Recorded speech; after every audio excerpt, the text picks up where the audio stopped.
이란은 어떤 미사일보다도 강력한 무기를 찾아냈습니다.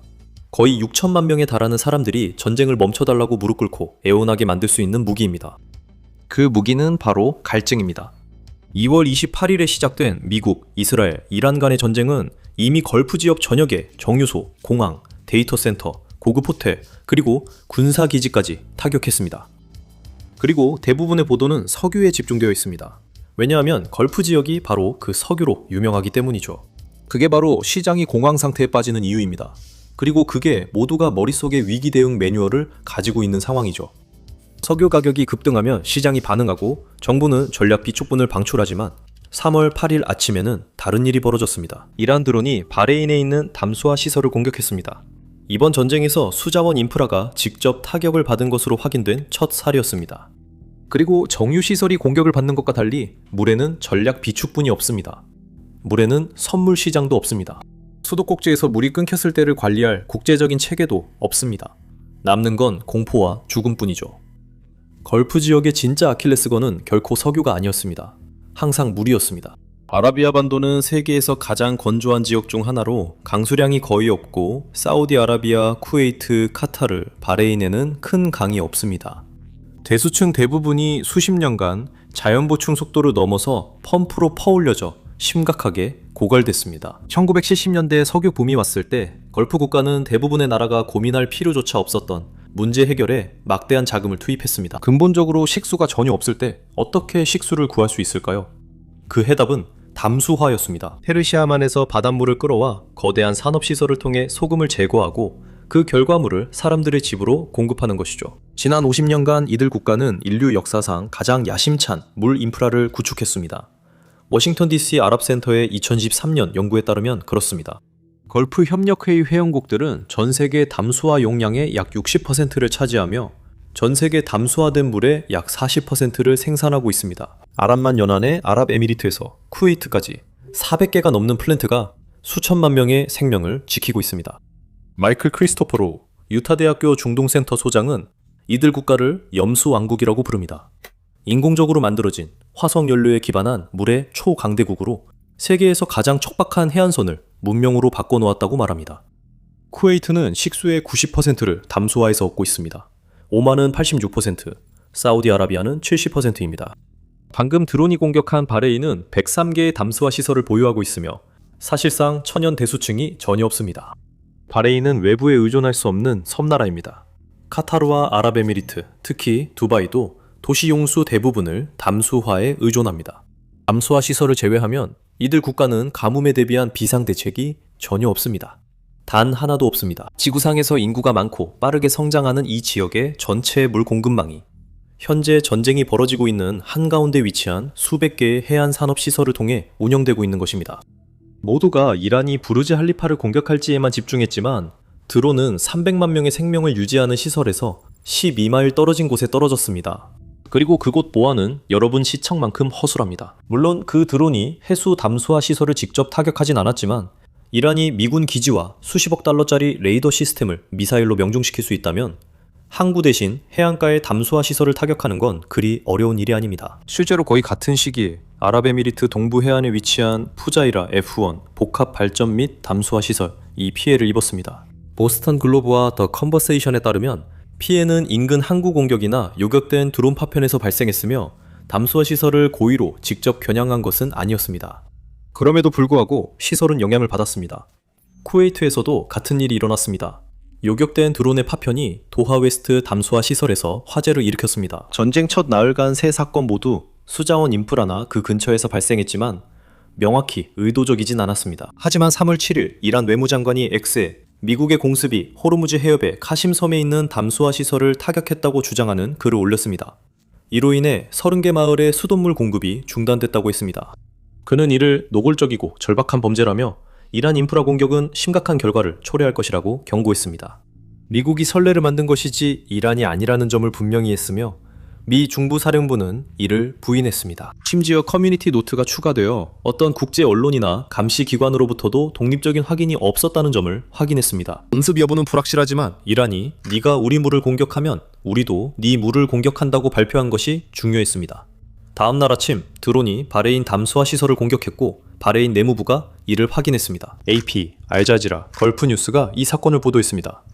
바레인 수자원청은 공급이 유지된다고 했지만 공격받은 시설과 피해 규모는 밝히지 않았습니다. 약 20년 전 CIA는 아랍 국가에서 담수화 시설이 중단되면 다른 어떤 산업이나 상품의 손실보다 훨씬 심각한 결과를 초래할 수 있다고 경고했습니다. 이란이 이제 막 선을 넘었습니다.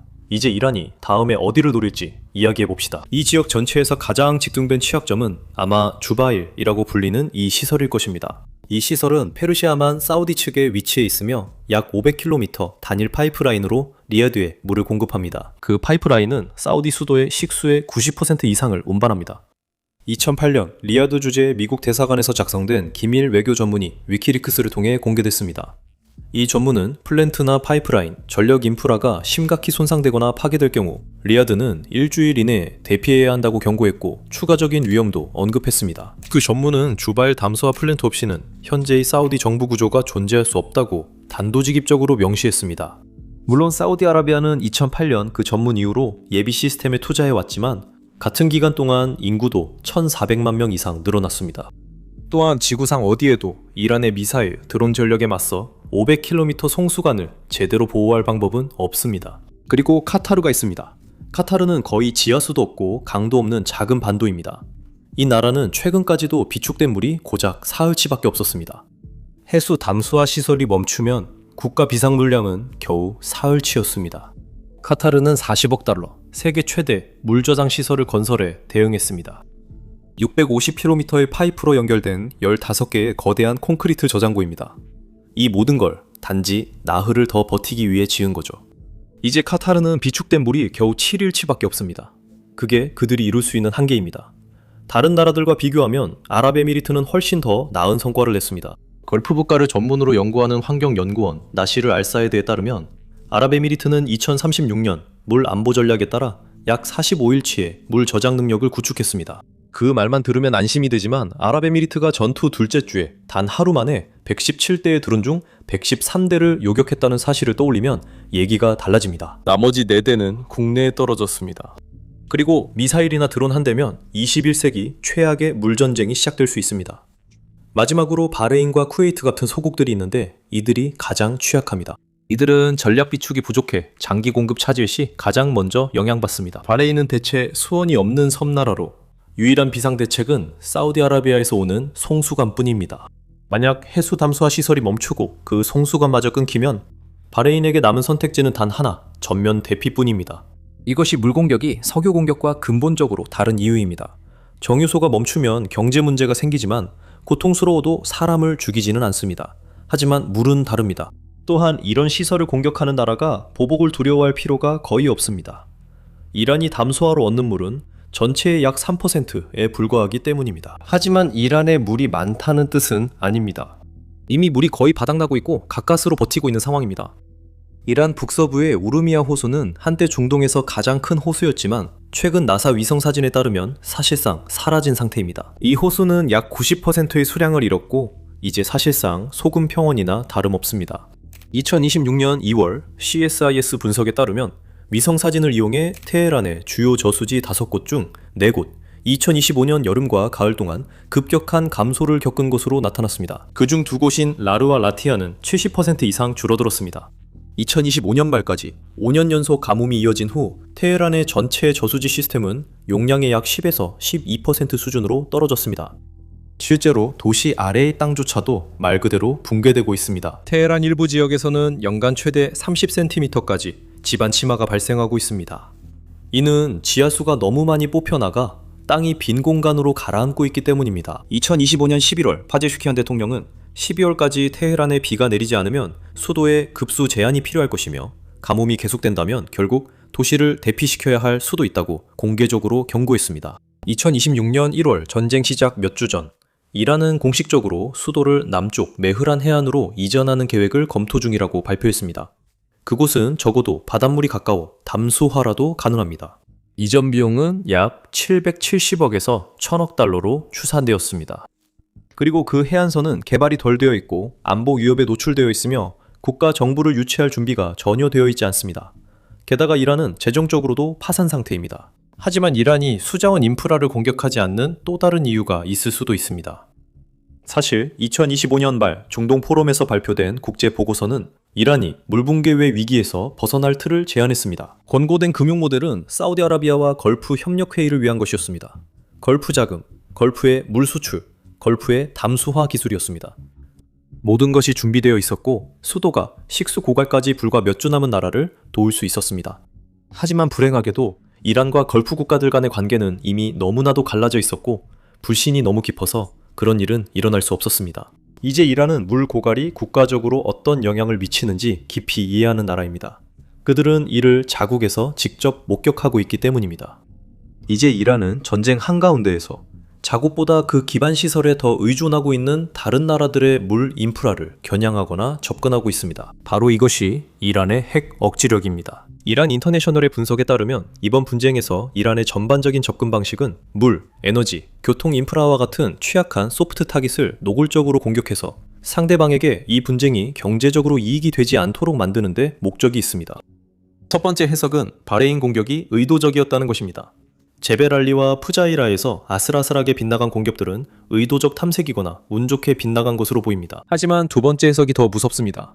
AP 분석가들은 이란이 정수시설을 고의로 공격했다는 증거가 거의 없다고 보고 있습니다. 푸자이라와 쿠웨이트 사건은 잠해에 의한 것으로 보입니다. 그리고 항구, 발전소, 담수화 시설들이 서로 수킬로미터 이내에 모여있는 지역에서 매일 수백 대의 드론이 날아다니기 때문에 무언가는 맞을 수밖에 없습니다.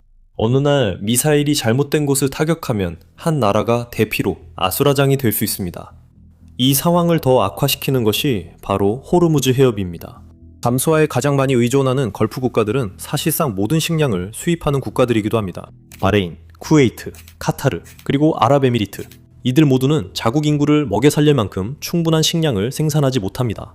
이들은 걸프만의 항구를 통해 식량을 수입합니다. 그리고 이 항구들은 닫힌 해협 안에 위치해 있습니다. 호르무즈 해협이 몇 주간 닫히면 다른 문제들과 함께 식량 부족도 발생합니다. 하지만 국제인도법, 특히 제네바 협약 제1 추가의정서 제54조는 민간인의 생존에 필요한 모든 것에 대한 공격을 명확하게 금지하고 있습니다. 식수시설은 그 목록에 명시적으로 포함되어 있습니다. 국제형사재판소 로마 규정에서도 민간인용 수도시설에 대한 의도적인 공격은 전쟁 범죄가 될 수 있다고 명시하고 있습니다.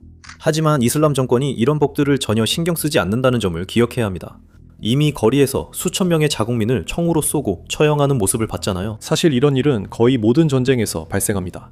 우크라이나, 가자지구, 예멘에서도 이를 목격했습니다. 물론 법적 틀은 존재하고 각국은 언론 성명에서 이를 인정합니다. 하지만 국가를 굴복시키기 위해 압박해야 할 때 가장 먼저 공격하는 것이 바로 이런 기반 시설들입니다. 걸프 지역에서 마지막으로 대규모로 수자원 인프라가 의도적으로 공격당한 것은 1991년이었습니다. 그때 쿠웨이트에서 퇴각하던 이라크군이 쿠웨이트의 담수화 시설 대부분을 파괴하고 수백만 배럴의 원유를 페르시아만에 쏟아부었습니다. 목적 중 하나는 이 지역 담수화 시설 해수 취수구를 오염시키는 것이었고 그 결과 쿠웨이트는 거의 식수를 잃었습니다. 긴급 수입 덕분에 국민들은 생존할 수 있었고 완전한 회복에는 수년이 걸렸습니다. 하지만 그때의 쿠웨이트는 지금보다 훨씬 작고 경제도 훨씬 단순했습니다. 오늘날 수천만 명이 거주하고 24시간 내내 전력이 공급되는 정수시설 없이는 도시 자체가 존재할 수 없는 이 지역에서 비슷한 혼란이 발생한다면 그것은 완전히 다른 차원의 위기가 될 것입니다. 석유가 걸프 지역을 만들었고 담수화된 물이 그곳을 살립니다.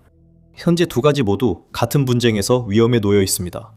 세계는 50년간 석유 중단 시 상황을 시뮬레이션해 왔습니다. 하지만 물이 멈출 때 무슨 일이 일어나는지에 대한 모델은 없습니다.